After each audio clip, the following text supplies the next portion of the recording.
नमस्कार, न्यूज 18 के digital platform पर आपका स्वागत है और मैं हूं आपके साथ पुनीत मिश्रा। भारत और पाकिस्तान के बीच हुए युद्ध के दौरान चीन ने अपने हथियारों की सप्लाई पाकिस्तान को की, ये सबको पता है। और उन हथियारों की हालत क्या हो गई, ये भी सबको पता है। लेकिन चीन लगातार अपने डिफेंस इक्विपमेंट्स को बाजार में न केवल पेश कर रहा है, बल्कि यह भी बता रहा है कि उसने टेक्नोलॉजी के दम पर कैसे कम दामों में ताकतवर हथियार हासिल किए, तैयार किए, और वो भी बेहद कम कीमत पर। चीन इस कोशिश में है कि वो भी डिफेंस मार्केट में अपने हथियारों के दम पर एक नया किंग बनकर उभरे। हाल में पाकिस्तान के साथ चीन ने हथियारों को लेकर डील भी की, जिसमें चीन में बने JF-35 यानी कि 5th जनरेशन फाइटर जेट की डील भी शामिल है। सबसे दिलचस्प बात यह है कि चीन पाकिस्तान को आधे दाम पर यह फाइटर जेट्स बेचने जा रहा है और माना जा रहा है कि चीन की तरफ से इसकी पहली खेप भी पाकिस्तान को जल्द ही मुहैया करा दी जाएगी। इसके अलावा J सीरीज की मिसाइलों को लेकर भी डील हुई है। लेकिन अब जो खबर हम आपको बताने जा रहे हैं वो बेहद चौंकाने वाली है, क्योंकि चीन की तरफ से एक बार फिर से एक बहुत ही बड़ा दावा किया गया है। हालांकि दावे के बारे में बताने से पहले आपको यह बता दें कि चीन की तरफ से तैयार हथियारों की टेस्टिंग पूरी तरह से आज तक नहीं हो पाई है।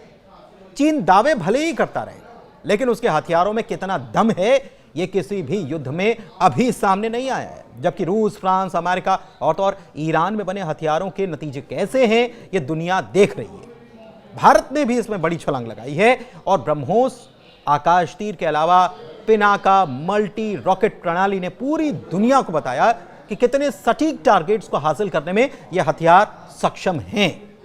लेकिन अब चीन के एक दावे से पूरी दुनिया में भूचाल आया है।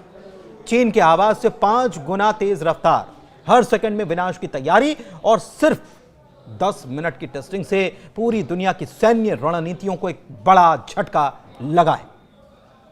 चीन ने दरअसल दावा किया कि उसने रोटेटिंग डिटोनेशन इंजन यानी कि RDE को लगातार 600 सेकंड तक चलाकर हाइपरसोनिक टेक्नोलॉजी में एक नया इतिहास रच दिया है।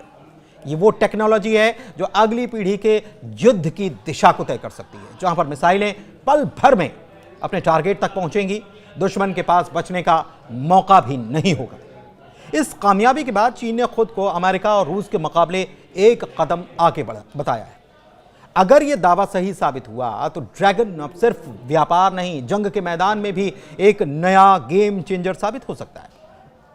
अब समझिए कि क्या है यह विस्फोटक इंजन जिसके बारे में भूचाल आ गया। परंपरागत इंजन की तुलना में RDE पूरी तरह से अलग माना जाता है। यह दरअसल विस्फोट से ताकत पैदा करता है और वो भी लगातार चलती डिटोनेशन वेव्स के जरिए। इससे न केवल ज्यादा थर्स्ट मिलता है, बल्कि ईंधन की खपत भी काफी कम होती है। इसकी क्षमता इतनी सटीक है कि यह रॉकेट या हाइपरसोनिक मिसाइल को बेहद ज्यादा तेज गति और लंबी दूरी तक ले जाने में सक्षम बताई जा रही है। और यही वजह है कि इस पर अमेरिका दशकों से काम करता आया है, लेकिन कभी स्थिर डेटोनेशन वेव नहीं बना पाया है जो बनी रहे लगातार कुछ समय तक। हालांकि कोशिश अमेरिका ने पूरी की, लेकिन कई बार उसे नाकामी हासिल हुई। 1950 के दशक में US एयरफोर्स और यूनिवर्सिटी ऑफ मिशिगन ने ऑब्लिक डेटोनेशन इंजन यानी कि OGE पर काम शुरू किया था। नासा ने भी 1970 के दशक में इस टेक्नोलॉजी को मैक 16 तक पहुंचाने की कोशिश की थी, लेकिन डिटोनेशन वेव को स्थिर रखना और ईंधन हवा का सही संतुलन बनाना कभी यह संभव हो नहीं पाया था। यहां तक कि US नेवी का 2012 का ड्रीम शेल प्रोजेक्ट भी 2021 में बंद करना पड़ा। यानी कि तकनीक थी, लेकिन चुनौती और बड़ी। फिर सवाल यह उठता है कि चीन ने कैसे यह कारनामा कर दिखाया। तो बताया यह जा रहा है कि चीन के national university of defence technology के वैज्ञानिकों ने एक छोटे आकार के RDE को विंड टनल में टेस्ट किया। उन्होंने एथिलीन और ऑक्सीजन को मिलाकर लगातार विस्फोट कराए और 10 मिनट तक इंजन को स्थिर और ठंडा बनाए रखा, यानी स्टेबल रखा। चीन का कहना है कि उसने इसमें कामयाबी हासिल कर ली है, लेकिन यह अभी सिर्फ शुरुआत मानी जा रही है, क्योंकि छोटे इंजन पर काम के नतीजे अलग हो सकते हैं और हो सकता है कि बड़े इंजन पर इसके नतीजे उतने स्थिर ना हों। लेकिन अगर यह इंजन बड़े स्तर पर भी काम करता है तो हाइपरसोनिक हथियारों से लेकर अंतरिक्ष तक हर क्षेत्र में गेम चेंजर साबित हो सकता है। लेकिन अब सवाल वही उठता है कि क्या सचमुच चीन ने कर दिखाया है ये? तो इसका जवाब आप बखूबी जानते हैं। चीन दरअसल लगातार टेक्नोलॉजी पर काम करता आया है, लेकिन अब भी हकीकत तो यही है कि चीन की टेक्नोलॉजी सस्ती तो है, लेकिन वो टिकाऊ और भरोसेमंद तो नहीं मानी जाती। वो कब धोखा दे दे इसके बारे में कभी कुछ बताया भी नहीं जा सकता। लिहाजा कुल मिलाकर लबोलुआब यही है कि अभी तक इस टेस्ट की कोई स्वतंत्र पुष्टि नहीं हुई है। अंतर्राष्ट्रीय विशेषज्ञ चीन के दावों पर शक जता रहे हैं, क्योंकि सैन्य टेक्नोलॉजी के मामले में चीन अक्सर काफी सीक्रेसी रखता है।